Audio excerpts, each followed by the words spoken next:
The 13th International African Writers' Day lecture, headlined by global advocate for African languages and literature, Professor Wangui, Goro Will, be taking place on the 11th of November. It's happening at the Roodepoort Theatre and Museum. The lecture is themed the future of African writing and translation, transforming landscapes and enhancing the Mbokodo narratives. Another important aspect of the event will be a celebration to mark 20 years of the South African Literary Awards, SALA. So Morakabe Seakhoa is the Executive Director for the African Century International African Writers Conference. He's the founder of SALA as well, and he joins us to chat a little bit further. Rax, good morning, and thank you for your time. Welcome back. Good morning, Lizelle, and to your viewers and listeners, of course. It is an exciting time, 20 years, and even this milestone with the lecture. Tell us about the journey. How are things looking in terms of the state of readiness as well? Yes, we must start, of course, we're thanking our partners, the Department of Sports, Arts and Culture, who've been with us virtually from the beginning. And, this year we are joined by the city of Johannesburg through the Library and Information Services. Of course, we're talking also to the Gauteng Provincial Department of Sports, Arts, Culture and Recreation.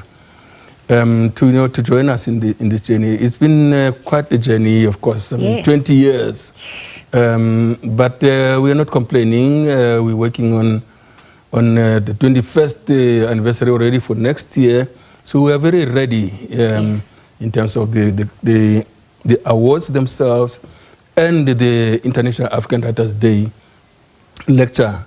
As you rightly pointed out, it will be delivered by one of our greatest and iconic scholars from Kenya, but she is resident in the UK now, Professor Wangui Goro. Yes, I'm certainly looking forward to that. But even if we look at the trends that emerge for this year, the authors that have stood out for you, the themes that have come through, tell us a little bit more about those standout moments that we can expect for the 2025 edition. Yeah, we are very excited, with the output we get every year, from authors young and old, across the 16 categories of SALA and across all the official languages.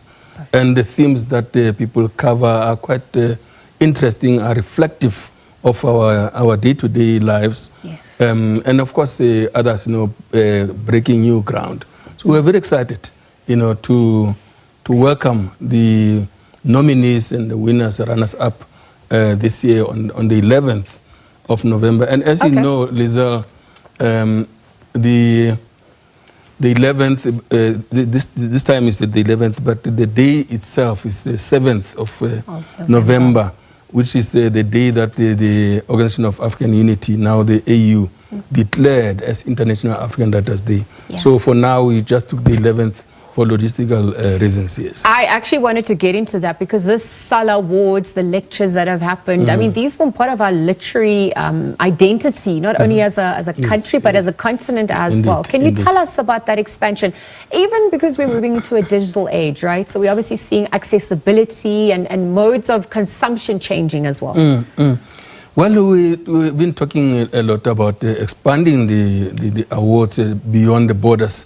And of course, you can see through the conference, we feature writers not only here in South Africa.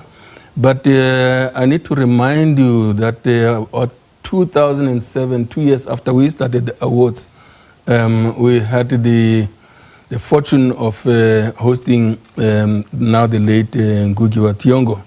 And we're saying to him that we want to expand these ones beyond the borders. And he says, hold on.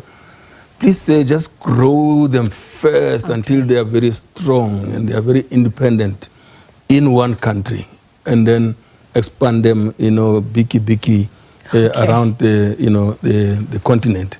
Which that advice we are taking very, very much to heart. And talking about Ngugui Wa, Professor Wangui Wa Goro also translated some of Ngugi's work.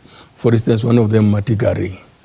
This is a full circle moment as well. Yes. But and thank you for speaking to the importance of growing, you know, brand so strongly in one country and then having it expand as well? Because they also it comes with challenges, the ecosystem, how enabling it is, the space that you operate in, language accessibility, the pricing of books. Yes. There's a lot that you have to mitigate against, but throughout the year, right? Because even with all the judges, the panelists that have to come through, the preparations, there's a lot of work happening behind the scenes to put this all together. There is, Lisa, for instance, right at the awards this year, for instance, on the 11th, immediately after we have handed over the trophies and the certificates to the winners, we will be announcing the 2026 edition of a call for submissions for people to send in their work, which will then take up to about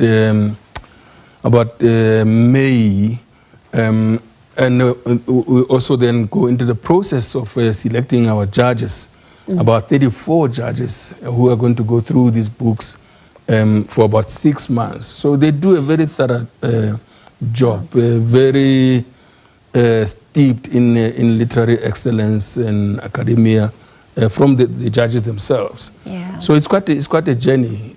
Because you have to make sure that it's not just limited to urban spaces. Rural areas have to have access, different languages, different classes as well.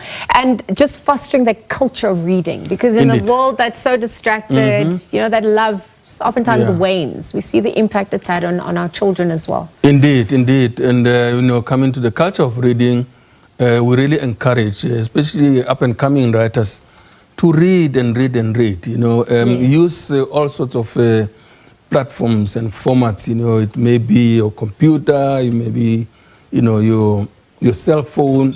These days, even TikTok. You know, we need to exploit all sorts of avenues to encourage the culture of reading and writing. Yeah. Okay, so we're wishing you all the best. This is exciting times. I'm going to have to leave the conversation there, but thank you for the work. Well, I must chip in, Lizelle, to say people can check on our website, which is www.sala.org.za, and of course the conference is africacenturyconference.co.za. Okay, all right. We thank our partners again, the Department of Sports, Arts and Culture and the City of Johannesburg. Morakabe Seakhoa, Executive Director, Founder of South African Literature Awards, joining us here in studio, chatting to us about the event, giving us a heads up for that double event. As you heard, it's happening in November for authors, writers, all things literature, lecture, and of course the awards ceremony.